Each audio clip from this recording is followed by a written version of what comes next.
Маним Собир, фамилия Латифов, мутоним Зарифбек, зодаи як ма қишлоқам, 2 апрели 79 таваллуд. Баъд дига ами мактабам билафт баранад, баъди мактаб донишгоҳ, айни ҳол ту Душанбе зиндагӣ кинамад, ба академияи бахши хати. Писмени наслед ям курузӣ шуд, ки тоҷикӣ шуд, бахши хатотӣ. Баъдан намегӯянд муоилат шуд харф, соҳиби 2 фарзанд, угзас укодох.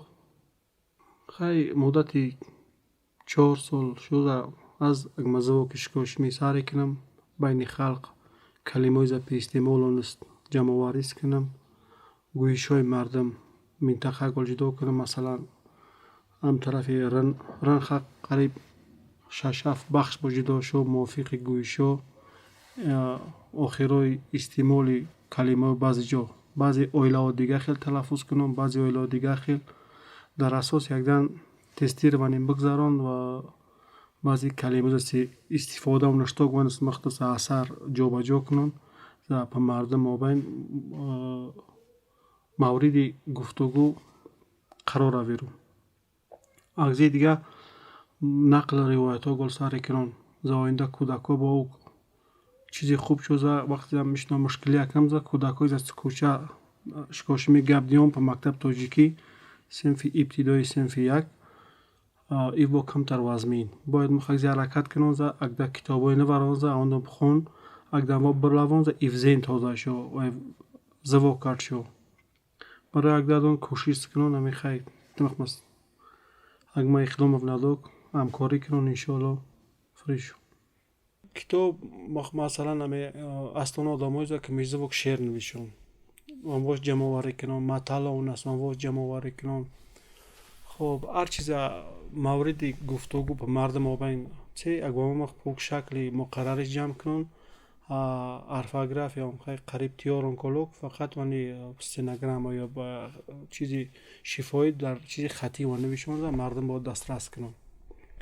Масалан ривоятҳои қадимаон аст, ҳадисҳои қуръонион аст, дигар ҳадисҳои ҳазрати Исоон аст, ҳазрати Мусоон аст.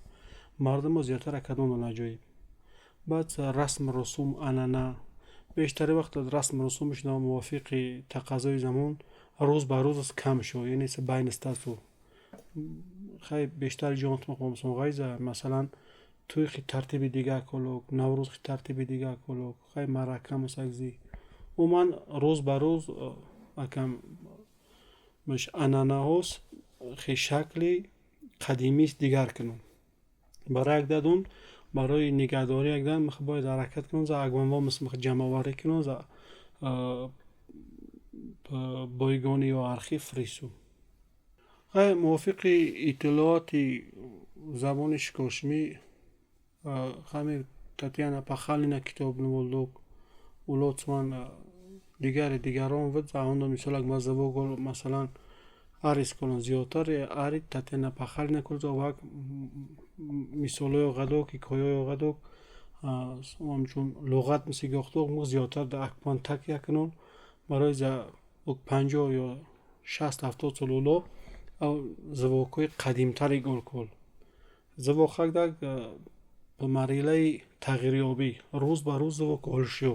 Барои калимаи нав воридшон, ц англисӣ, ц русӣ, ц тоҷикӣ, завок хе шакли дигар кинон. Барои агдадон чиз олимои улои дар бораи мазавокон голсе колок махсован истифода усон. Масалан хела чизҳои мисолҳо махбайсон ғайза марзам баъзи зимнокини ёшон нафсинон ё хонандаҳо нафсинон. Кам завок муст ба мобайн 3 марҳила бо тақсим шо. Марҳилаи якам кӯдакҳои за кӯча байни хисар гап диён, ив завок фарқ кино, миёнасоло, хай калонсоло. Якам агар баръакс ҳисоб кунӣ, калонсолоно завок тозатар, миёноно алалаш, аз зимнокини за нав гапсе диён кӯдакҳо, ив завок навок. Барои за жанрҳои калимаҳои нав пан илова шо. Русӣ зиёдтар алалаш шо, англисӣ алалаш шо. Барои завокно форма дига шо, ё ки қолаби завок дига хел шо.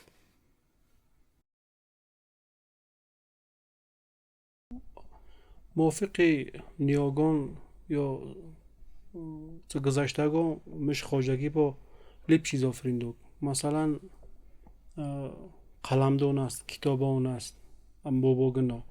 Бобогино бобои катаи ката тарбат билавдук Афғонистон.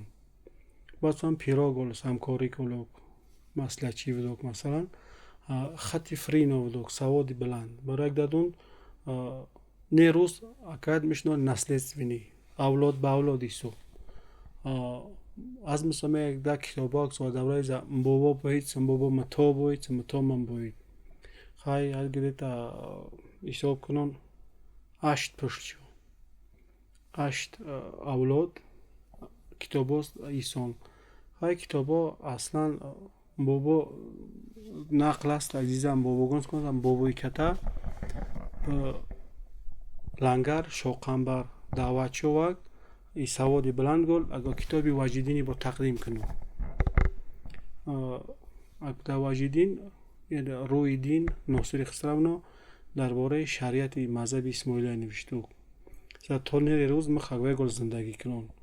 Масалан Носири Хисравно ба Бадахшон либ ривоятон аст. Саради масалан лангар фарсаради хасхарах либ чизон шихтук, пурушон шихтук. Китобои забони завоки мардамонсе не рӯзанас ҷамъоварӣ кунон. Хоб пумаш ран акам масъалаи китобдорӣ пумаш хоҷагӣ давраи уловдук. Барак дадун аз мисоми билавук байсим да хати форсӣ мато байсу бичиз аст байсу Муҳаммад. Хоб миш дигари бичидаремас байсон. Барои дадун махагда чиз бо фахр кинон за миш гузашто миш бо кад илм фриндук. Ҳар чиза махмас цего хон бояд дар асоси илмвони. Акад китоб за хоҷагӣ шуд маълум за ук идея гам за ук нақшаи намаюза мах бояд дигаро бо таълим диҳанда вонон. Агда илми мардумо бирсонон.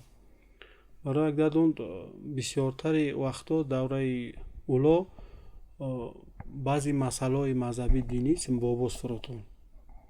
Барои ма хат савод расма расумус фирипузин.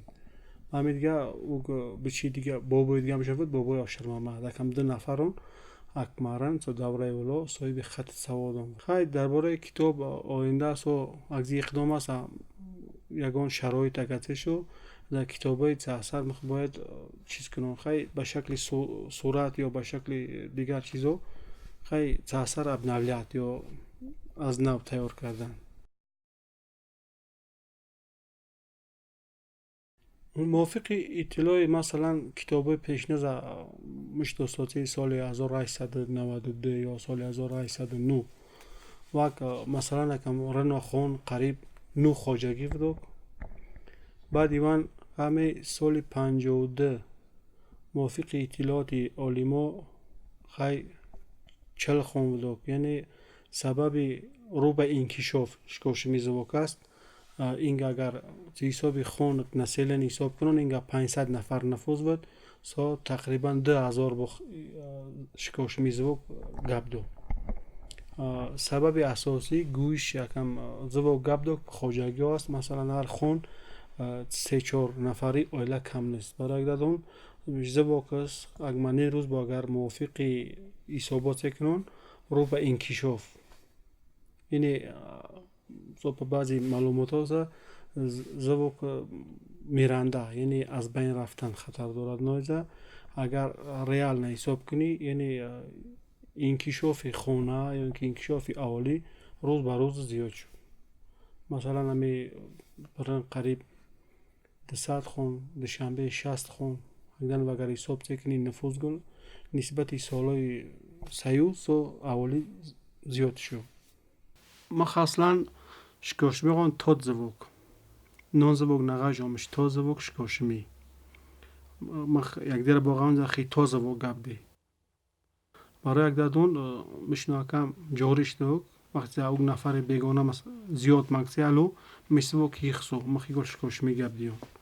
Барои якдун мишзавок хай аме ба ҳудуди Бадахшон фақат у қишлоқ агман габду.